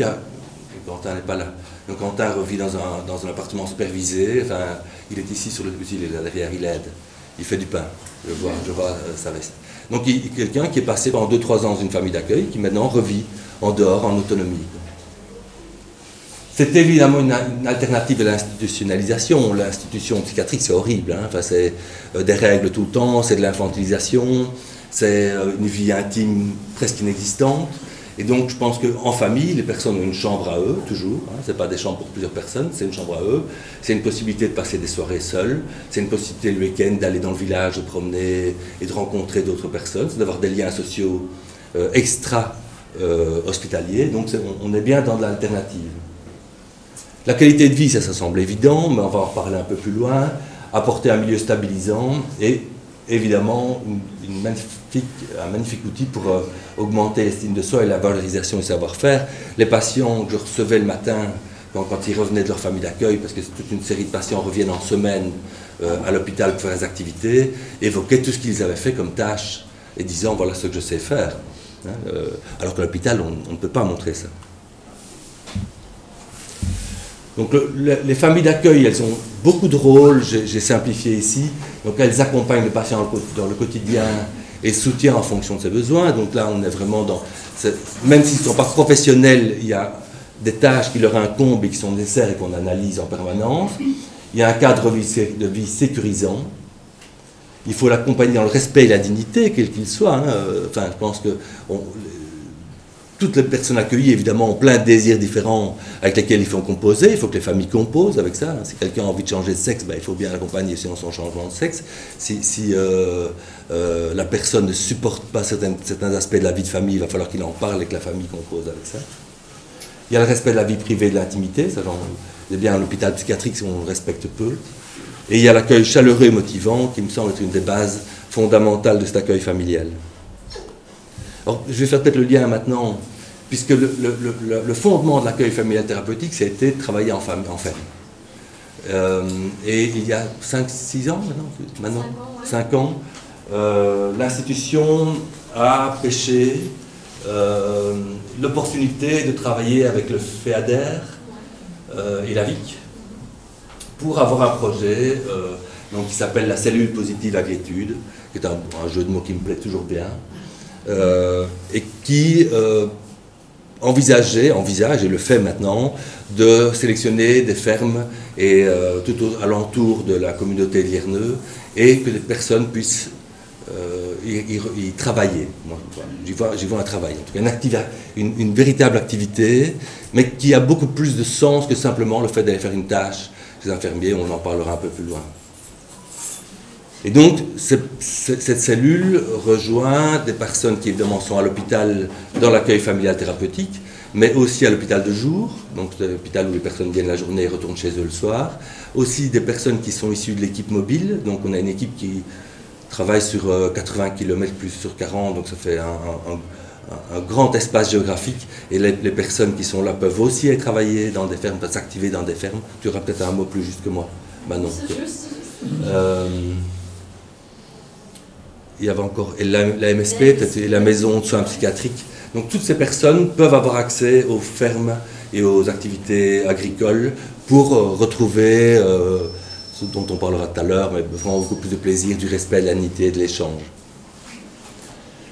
Et donc c'est en fonction de leur capacité, c'est à raison d'1 à 2 fois par semaine, vous avez dû le lire, c'est plus ou moins 5 heures chez les agriculteurs, qui suit les patients dans les tâches, mais aussi qui partagent un repas, qui jouent avec les patients. Ça peut être un temps, on mange une demi-heure, on mange des tartines, on mange d'autres choses délicieuses, parce que souvent les patients sont ravis de manger chez les fermiers, ils mangent bien mieux qu'à l'hôpital et souvent mieux que dans les familles d'accueil, ils sont heureux, ils reviennent avec des sachets, avec les aliments qu'ils ont pu mettre sous vide avec les fermiers, enfin, c'est fabuleux, quoi. Il y a un bonheur. Je pense, je disais tout à l'heure à ma compagne, il y a un patient qui mettait des gifles pendant les années, mais tous les jours, il adorait mettre des gifles à tout le monde. C'était vraiment son plaisir. Depuis 5 ans qu'il va en ferme, il n'y a plus de gifles. Je n'ai plus jamais vu ça. Il est ravi, il est heureux, il est souriant. Il avait l'air malheureux avant, il réentend. Avant, on avait beau lui parler, il y avait sonotone, il n'entendait rien, il réentend, il discute. Ça montre bien le bonheur et le bien-être, ou l'agrément de vie qu'il a pu retrouver là où avant, il peut manifester son mécontentement via des gentilles petites gifles quotidiennes. Et donc, on sait aussi que ces personnes, les accueillis, retournent dans les familles, pas seulement ces 5 heures-là, mais pour Noël, pour les anniversaires, pour les fêtes, pour les mariages, souvent il y a des invitations. Et puis, moi, ce que j'entends aussi, c'est que quand ils vont dans les fermes, ils écoutent les agriculteurs. Et donc, très souvent, c'est « Tiens, je suis inquiet, la personne chez qui j'ai travaillé, ça ne va pas très bien dans son couple, vous ne pensez pas qu'on devrait faire quelque chose ?» Ou « Je suis quand même inquiet parce que financièrement, c'est un peu limite. Moi, il faudrait peut-être que je travaille un peu plus, que j'aille plus souvent pour essayer d'améliorer la rentabilité. » Donc l'inquiétude est partagée. On revient sur ce don et ce pardon. Cet échange permanent qui ne couvre certainement pas la question de la rentabilité, mais la question par contre du service, de la qualité du service, de la beauté du service. J'ai essayé d'être bref, hein, mais Positive Agritude, c'est 45 agriculteurs dans un rayon de 30 km. Là, vous pouvez lire 12 maraîchers, 9 laitiers, 10 élevages, 2 horticulteurs, 2 herboristes, Natagora et un producteur de jus de pomme. On n'active pas tout le temps tous les agriculteurs. Il y a une logique d'inflation dans le nombre de patients. C'est compliqué parce que jusqu'à présent, il y avait 2 intervenants qui passaient leur temps à véhiculer tout le monde, mais en même temps à faire les entretiens, à écouter, à régler les conflits, à répondre aux interpellations de l'institution, qui est toujours, comme toutes les institutions, c'est d'abord administratif, hein, et les assurances avant tout, avant le bien-être. Donc, Manon en a fait les frais à de nombreuses reprises, la pauvre. Et puis là, j'ai repris tes trucs, tes valeurs. Hein. Le projet humain, donc la valeur relationnelle, premier point, peut-être probablement le point le plus important. Et ça, pour les personnes que je reçois en consultation, mais qui vont à CPA, je le vis tout le temps. En fait, quand il vient en consultation, on parle énormément de la CPA. C'est un peu l'élément vital, relationnel. La qualité de vie, elle est là. CPA, c'est cellules positives et gratitude. Le projet vert, ça je pense que vraiment être dans le vert, ben, je crois qu'on le sait tous. Et ce n'est pas juste l'image d'Épinal du vert, être dans le vert c'est bien. C'est vraiment être dans la terre, ce que madame disait tout à l'heure, elle est partie, mais plonger ses mains dans la terre, s'occuper des animaux, s'occuper des vaches, etc. Je ne crois pas que je dois vous convaincre puisque vous êtes là, mais c'est de la liberté, de la tranquillité, de la détente. C'est inclusif, ça c'est évident. On retrouve une ouverture du lien social. Des personnes qui, avant ça, ne connaissaient que l'hôpital, vont dans les familles et sont invités à des moments cruciaux, des moments clés de la vie de famille et sont intégrés pleinement. Comme dans l'accueil familial thérapeutique, le lien est tout à fait évident. C'est valorisant, et là aussi, quel bonheur quoi, de savoir qu'on a fait du lait, qu'on a fait du fromage, que les plantes poussent, on les voit, on me les montre, c'est fabuleux. Un projet pluridisciplinaire, puisqu'ils sont impliqués des gens intérieurs à l'hôpital, extérieurs à l'hôpital, des personnes qui n'ont rien à voir avec le milieu soignant, ça quelle ouverture. Pour des personnes qui souvent ne connaissent que les propos soignants. Benoît et moi, on sait bien, on a quand même une lecture, même si on veut s'en défaire, qui est toujours une lecture de psychiatre et de soins de santé mentale. Donc on y retourne. Quand on pense à l'activité pour le patient, on va penser d'abord au service de soins psychiatriques ou de santé mentale avant de penser à d'autres. Alors que la logique, elle doit s'inverser. Il faut absolument qu'on arrive à faire percoler cette pensée où on n'est plus d'emblée dans la santé mentale, on sort de là, on crée de nouvelles choses. Mais c'est compliqué pour moi comme psychiatre. Et enfin, ça j'aime bien cette image du projet qui remue le corps et l'esprit. Voilà, je pense que j'espère avoir fait un tour fort rapide.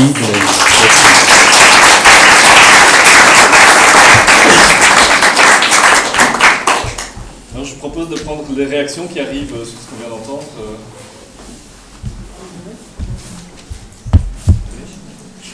Oui, à ma gauche. Oui. Mais en fait, je trouve très intéressant parce qu'il y a un lien entre... Plus fort encore. Vous m'entendez? Non. Non, je trouve très intéressant le lien entre les deux présentations parce que ça nous remet à la question c'est quoi le travail et comment on peut créer dans la société un type de travail qui est vraiment mieux rémunéré parce qu'on sait bien que plein d'agricultures gagnent très très très mal et vraiment créer des liens comme vous avez présenté. Alors ça tombe sur, parce qu'on a plein de malades, de burn-out et tout, mais c'est quoi là? Il y a un système derrière qui cloche. Et je trouve que c'est aussi très intéressant de se dire c'est pas juste l'individu, la personne qui a des problèmes, mais il y a tout un système derrière qui cloche à plein de niveaux. Et en plus, comment créer des sociétés où il y a plus de travail dans le vert, hein, tout ce qui est agriculture, forestier et tout, parce qu'il y a plein d'autres, même à l'urbaine, qui est mieux valorisé dans la société en fait. Pour moi, c'est ça aussi le discours. Je sais pas, c'est une réflexion. Alors... Et je dirais que... Alors, je peux peut-être prendre d'autres réactions.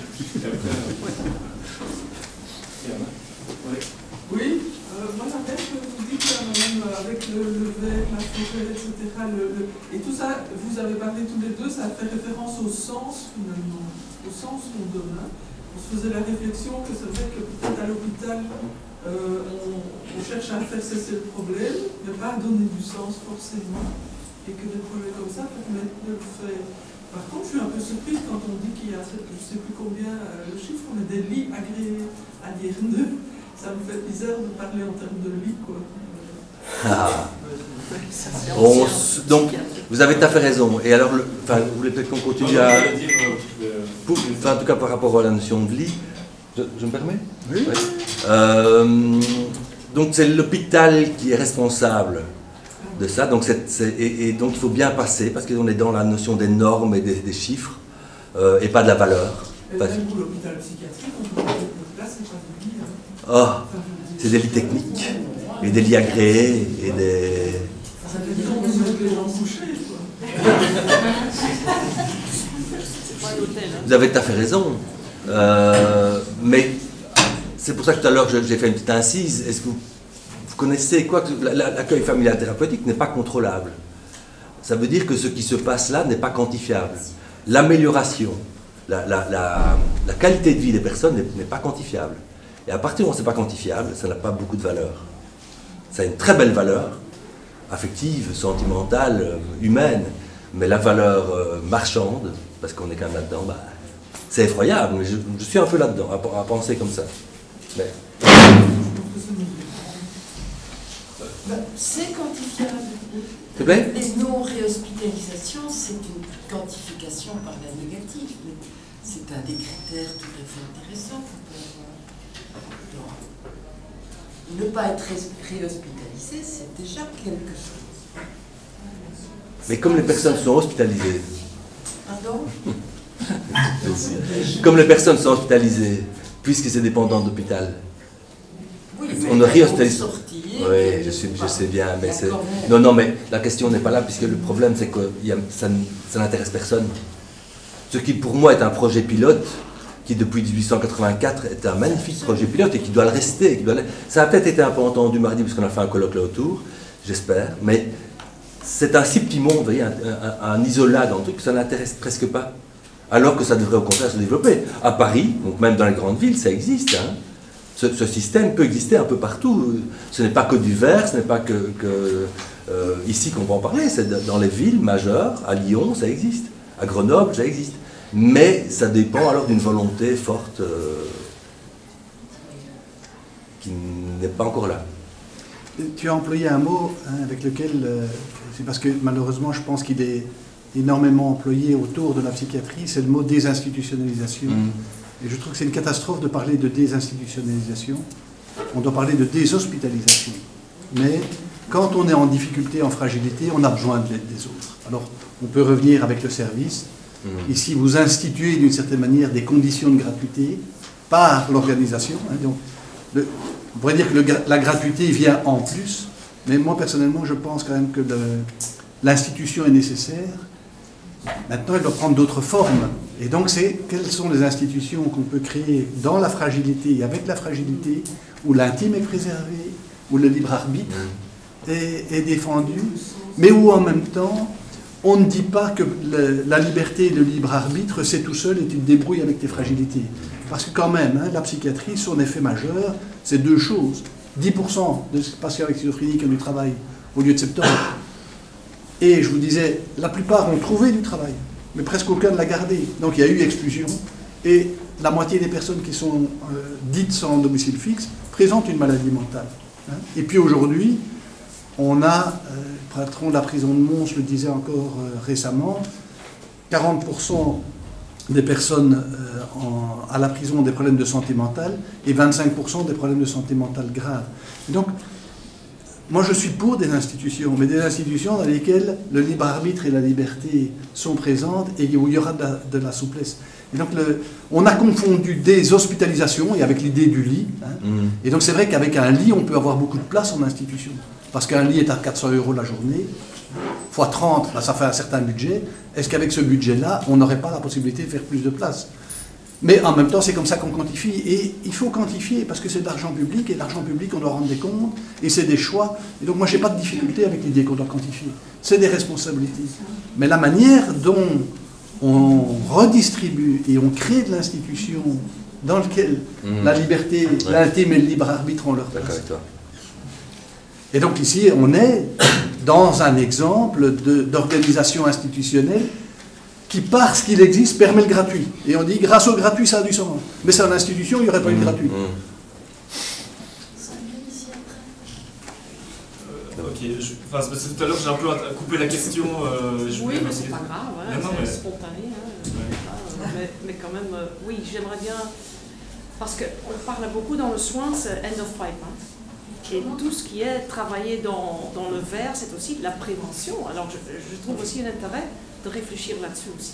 Et j'avais envie de rebondir en fait aussi en disant, ben, voilà, ici on vous invite à venir partager votre expertise, votre connaissance sur le sujet que vous avez présenté. On est dans un cadre où notre objectif à tous, c'est de faire reconnaître les bénéfices de ce qui se crée dans ces projets divers et multiples. Et comment vos institutions, vous, dans vos rôles de directeurs médicaux de groupes hospitaliers importants, enfin pas de groupes hospitaliers, mais de services dans des structures importantes, comment vous nous conseillez, comment est-ce qu'on peut avancer ensemble pour que cette idée de soins verts, d'aller davantage dans la promotion de la santé, c'est peut-être le versant de la déshospitalisation, mais agir sur le contexte environnemental, sociétal. C'est une question très très générale, hein, je n'ai pas la confiance, mais on espérait avoir un représentant des mutualités ici dans la salle qui est commandé. Comment est-ce qu'on peut avancer ensemble sur ces questions plus institutionnelles? C'est un peu ma question. C'était ça ma question. Est-ce que finalement, dans le monde de la santé, y compris le monde médical, est-ce que la valeur thérapeutique de soins, de l'accueil familial ou de l'accueil en ferme est reconnue? Pour être reconnu, est-ce qu'il est validé? Voilà. Et reconnu. Pour être reconnu, il doit être évalué. Donc la vérité en médecine. J'ai une anecdote. Oui, mais la vérité en médecine. Je vais un peu parler public aussi. Oui, pardon. J'ai l'impression qu'il y avait des questions. Non, moi je travaille avec le réseau ici depuis quelques mois. Et à un certain moment, j'ai fait une proposition au KCE. Vous voyez ce que c'est? Le KCE, c'est ce centre d'expertise du ministère de la Santé qui a énormément d'influence sur la décision politique et qui offre la possibilité de proposer d'initiatives des recherches. Et je leur ai proposé de faire une recherche d'évaluation de la valeur thérapeutique de l'agriculture sociale. Et on m'a répondu, j'ai entretenu un dialogue pendant un mois, mais on m'a systématiquement, simplement répondu, nous nous occupons des soins de santé, ce ne sont pas des soins de santé. Donc, la question même de l'évaluation est interdite. Bon, c'est une anecdote, c'est pour ça que je pense que du côté du monde médical, avec des gens de votre prestige, il devrait y avoir un message plus clair. Au moins pour demander cette évaluation. Voilà, je ferme la parenthèse. Non, Samuel, si je peux me permettre, ce n'est pas effectivement qu'en santé mentale, l'accueil social est intéressant, je veux dire, on parle de prévention, on parle de santé mentale, mais je vois chez nous, en programme d'accueil qu'on fait, c'est aussi des jeunes issus d'IMP, des jeunes issus d'IPPJ, et on voit vraiment le bénéfice, je veux dire. On a des gamins de 12-13 ans qui font tout foirer, en ferme, ça va très bien.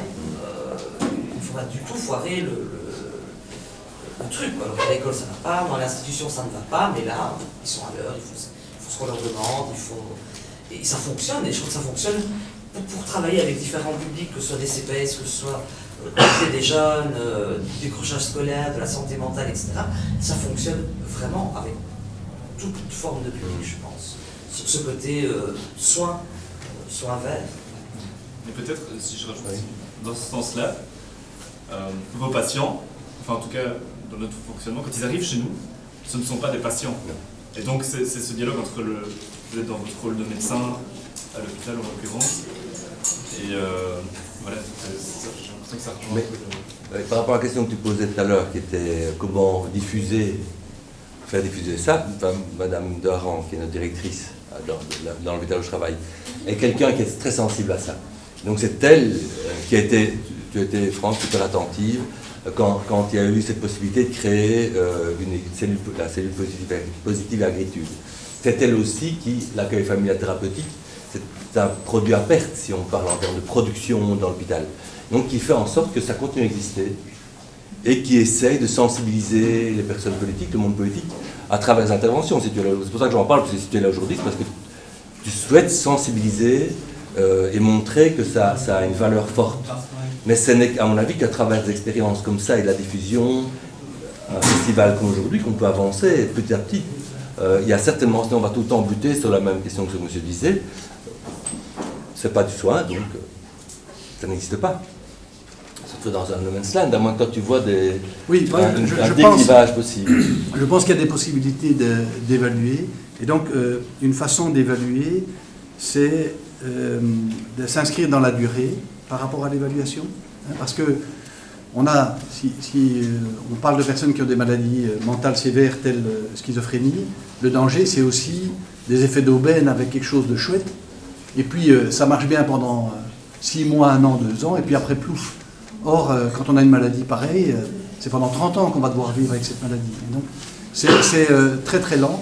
Je pense que ce qui permettrait de pouvoir évaluer, c'est le coût des soins. Hein. Or, ici, on l'a évoqué tout à l'heure, et hein, tu en as parlé, on a considéré que le coût des soins pour des personnes avec la schizophrénie, si on regardait les 100%, c'est 80% à l'hôpital.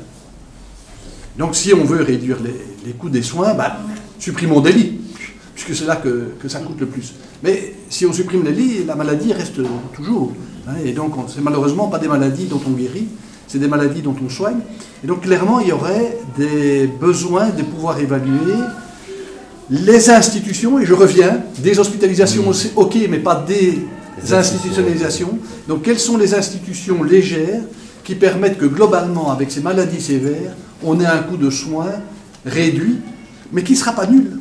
Et donc, on a besoin, par rapport à des personnes qui ont des maladies sévères, je parlais de mutuelles, handicap, etc., on va être à plusieurs milliers d'euros par mois, globalement, pour permettre à ces personnes d'avoir une vie digne. Mais si la seule vie digne possible est celle à l'hôpital, alors on est à 15 000 euros par mois, puisqu'on est à 300-400 euros par jour. Et donc, est-ce qu'avec ces 15 000 euros, on n'aurait pas la possibilité d'avoir plus de patients soignés? Aujourd'hui, ce qu'on a fait surtout, c'est réduire les 15 000 euros mensuels sans avoir redistribué suffisamment avec de l'institution légère, mais il y a un besoin d'accompagnement à longue durée. Et donc, il y aura des études, monsieur. Moi, je ne peux pas imaginer qu'il n'y en ait pas, hein, mais ça sera probablement des études de non-coût, hein, de non-dépenses. C'est réduire les coûts ou c'est augmenter la qualité de vie des gens? Oui. Oui, mais par exemple, non, votre question est bonne, hein, mais l'évaluation de la qualité de vie aujourd'hui, elle se fait à base d'échelles dont les seules validées concernent les cancers. Et donc, on n'a pas de bons outils d'évaluation. Et donc, l'évaluation, c'est aussi des outils. Hein, et la question de l'outil est essentielle dans l'évaluation. On sait bien qu'est-ce qu'on mesure, c'est, comment dire, les choses qu'on mesure, c'est... La comparaison. La seule chose qu'on sait. Parce que oui. Les choses qu'on ne mesure pas nous échappent. Ouais. Oui. Alors, il y avait une question, tu avais une question tout à l'heure, Benoît ? Oui, je faisais une réflexion sur base des interventions qu'on a entendues, d'abord les deux personnes qui ont fait la présentation, et puis d'autres interventions déjà dans le public. Et je rêvais un peu trop. C'est vrai qu'on entend le coût à l'égard, évidemment, des moyens financiers publics, l'argent public. Et on est dans une société, et je rebondissais sur ce que disait Madame, en recherche de sens, d'abord individuelle, mais d'une société elle-même qui est en recherche de sens. Et il y a évidemment l'argent public, mais n'y a-t-il pas moyen, dans cette crise qui est multifactorielle, sociale, économique, environnementale, de créer des projets holistiques qui répondent de manière, je veux dire, globale à différents enjeux, et donc d'imaginer qu'on puisse aller trouver de l'argent là où il y en a, parce qu'il y a de l'argent, mais c'est de l'argent un peu privé aussi, qui permettrait à des personnes qui ont ces moyens et qui cherchent peut-être également elles-mêmes à donner du sens à leurs investissements, de pouvoir travailler en parallèle avec l'argent public, de l'argent privé, et pour répondre aux grands problèmes de notre société. Et ce serait peut-être plus alors de l'accueil familial thérapeutique, mais de l'accueil communautaire thérapeutique, quand des projets d'habitat groupé, etc., peuvent répondre à des enjeux sociaux, à des enjeux environnementaux, des enjeux économiques aussi, en mutualisant des ressources, mais de pouvoir intégrer toutes ces personnes en difficulté, en précarité. Mais nous sommes tous quelque part porteurs de handicap personnellement et de manière globale, communautaire, pour pouvoir répondre à ces enjeux à la fois individuels et à la fois collectifs. Ok, merci. J'avais une question en attente ici à ma gauche, et après, je vais prendre des questions s'il y a des femmes qui ont des questions, parce qu'il y a beaucoup d'hommes qui parlent. Oui, mais j'ai l'impression que je me sors assez facilement. Une approche qui était la définition de la santé, qui du point de vue de l'OMS, si je me souviens bien, la santé se définit de manière relativement holistique. Récemment, moi je m'inspire beaucoup du Bhoutan avec l'approche de la santé physique et la santé mentale. On travaille là-dessus, c'est pas les biens, donc on travaille là-dessus. Et puis alors j'ai réagi quand on a parlé d'évaluer par l'argent. Donc si vous voulez comparer le coût de l'institutionnalisation, etc., à d'autres types d'approches, pour moi c'est différent comme système d'évaluation. Et la troisième chose, c'est plutôt là ma proposition, c'est de travailler en amont.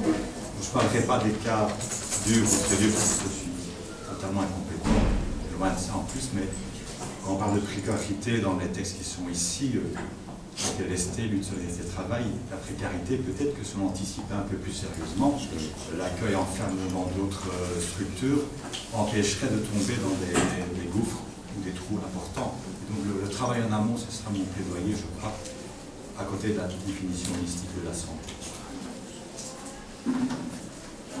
Moi, je rejoins assez bien Alain sur le Bhoutan et je trouve que mesurer de manière économique quelque chose qui, quand on parle de personnes de bien-être, on parle de personnes qui vont peut-être retrouver le sourire, retrouver du sens.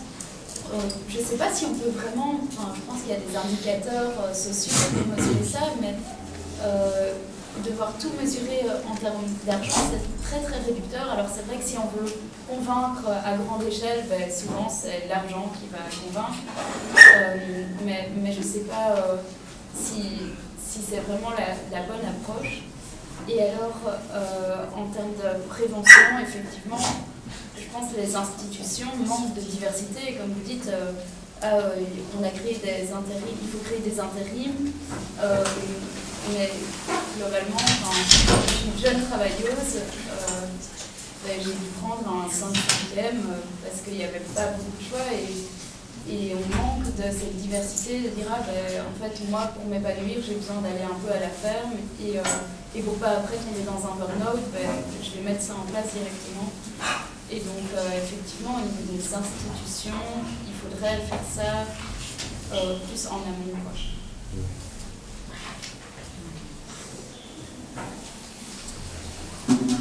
On arrive tout doucement au bout, mais ouais, voilà, on va prendre. Non, j'allais là. Je te laisse. J'arrive un peu extérieur parce que je suis pas du tout. Enfin, je ne vois pas si je suis de la santé, je suis étudiante en architecture. Et en fait, l'image qui me vient, c'est que quand vous parlez des hôpitaux aux personnes qui veulent sortir des chambres et qui veulent vraiment aller dehors pour rencontrer soit bien pour d'autres activités, j'ai aussi l'image des personnes qui habitent en ville. Et en fait, en ce moment, dans mes études, je vois beaucoup de choses autour de l'agriculture urbaine et des personnes qui se socialisent, mais vraiment en se reconnectant à la nature. En fait, je me demande s'il n'y a pas un lien à faire entre vraiment le niveau rural et le niveau de la ville, au niveau des institutions médicales, mais aussi entre les personnes qui vivent en ville et qui sont totalement dans le milieu. En fait, je me dis que ce serait beaucoup mieux, de mon point de vue, ce serait beaucoup mieux de faire du lien entre plein de personnes différentes plutôt que de rester dans le milieu rural et le milieu de la ville. Merci. Est-ce qu'il y a d'autres? J'avais envie de réagir à deux choses. La science, c'est pas Dieu, et donc la science, c'est une question, et c'est toujours réducteur, la science. Et donc ne pensons pas que la science donnera la réponse à tout.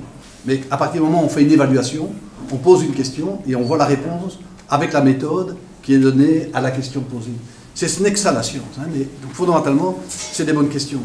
Par rapport à l'idée qu'on puisse faire de la prévention, qu'on puisse faire de la prévention qui empêcherait le pire, moi, personnellement, je défends quand même qu'il y ait des lieux ouverts, mais spécifiques en termes d'accueil de public pour des personnes qui ont des maladies sévères. Parce que ce qui se passe, c'est que quand, dans un milieu où on a des patients psychiatriques sévères, on ouvre à tous, avec parfois une pensée un peu romantique, excusez-moi l'expression, où ben c'est pas mal et ça deviendra bien pour tout le monde, ce qui se passe, c'est que ceux qui ont une maladie mentale sont exclus de nouveau. Et donc, pour pouvoir ne pas être exclu, il faut oser mettre une frontière, oser pouvoir dire oui, il y a une maladie, oui, il y a une difficulté majeure, et on va faire de l'inclusion. Mais partir à l'envers en disant on trouve un moyen d'inclusion et ça va être pour tous, in fine, ceux qui ont une maladie sévère se retrouvent toujours exclus. Et donc, moi, je défends mes patients, excusez-moi, que tout pour tous, eh ben, ce que je constate, c'est qu'ils se retrouvent exclus.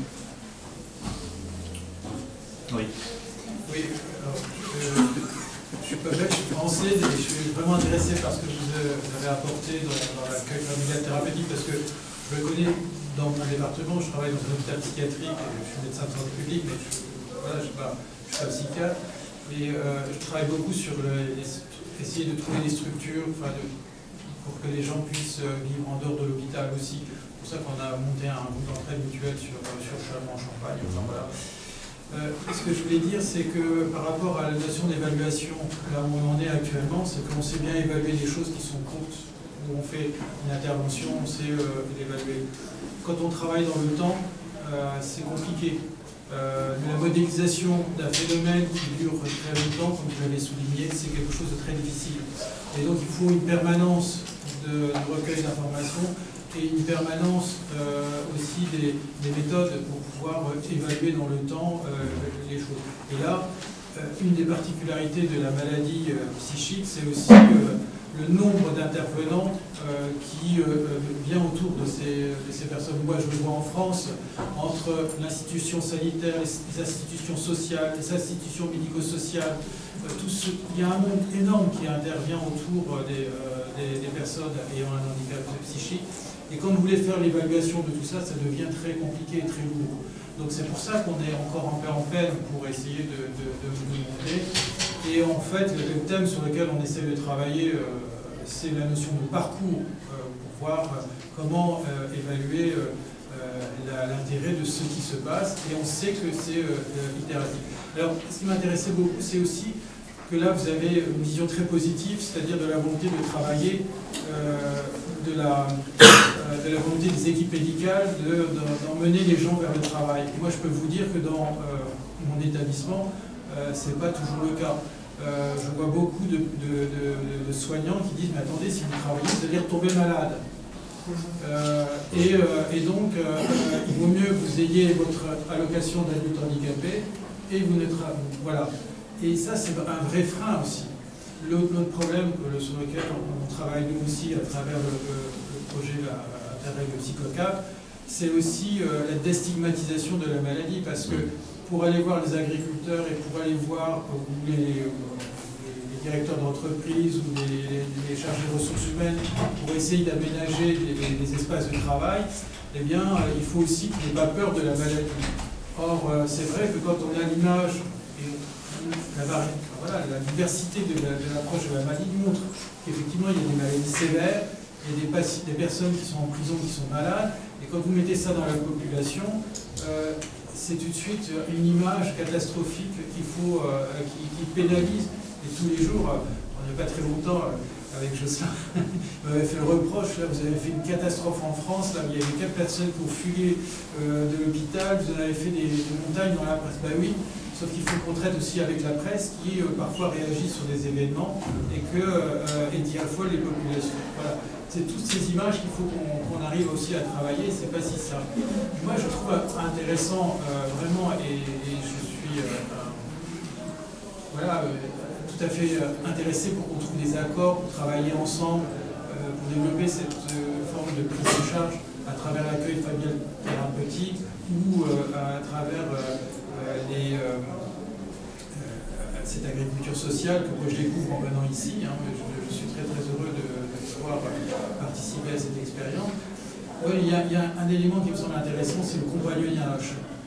Parce qu'en fait, dans un des petites vidéos que vous aviez fait passer sur votre site, j'avais vu un agriculteur qui dit « Mais moi enfin, je ne suis plus tout seul. J'ai au moins une fois quelqu'un qui vient dans la semaine me voir, parce que sinon on travaille toujours tout seul. » Et je trouvais cette solitude qui est aussi un peu la solitude de nos patients quand une fois ils sont sortis de l'hôpital, qui n'ont plus d'activité, qui n'ont plus d'hôpital de jour, plus de CATDP, plus de consultation, ils sont tout seuls chez eux, ils n'ont pas de travail, ils n'ont souvent pas plus de famille ou pas assez de famille, et donc il y a une solitude aussi. Et ces deux solitudes qui se rencontrent, et je trouve que là, ça match, parce que vous en venez à montrer, ça match, et ça a du sens, quoi, et ça devient positif. Donc voilà, moi je trouve qu'il y a la notion de compagnonnage, et puis cette... après toutes les valeurs de la nourriture, de l'alimentation, ça c'est un élément positif, mais je trouve qu'effectivement, il y a des choses à développer dans ce sens-là. Oui. Ben merci en tout cas pour votre contribution. D'ailleurs, on va en reparler tout à l'heure, à la prochaine table ronde de 15h, là je fais la petite pub. Aussi particulièrement de la place aussi des agriculteurs dans le rapport au travail. Ça fera partie des éléments qui seront abordés. Mais merci à tous d'être venus. On va quand même clôturer parce que c'était 13h30, il est 40. Il y a certainement beaucoup de ventres qui sont creusés dans la salle. Il y a beaucoup à manger, beaucoup à boire, des très bonnes choses dehors. Merci pour vos contributions. Merci beaucoup.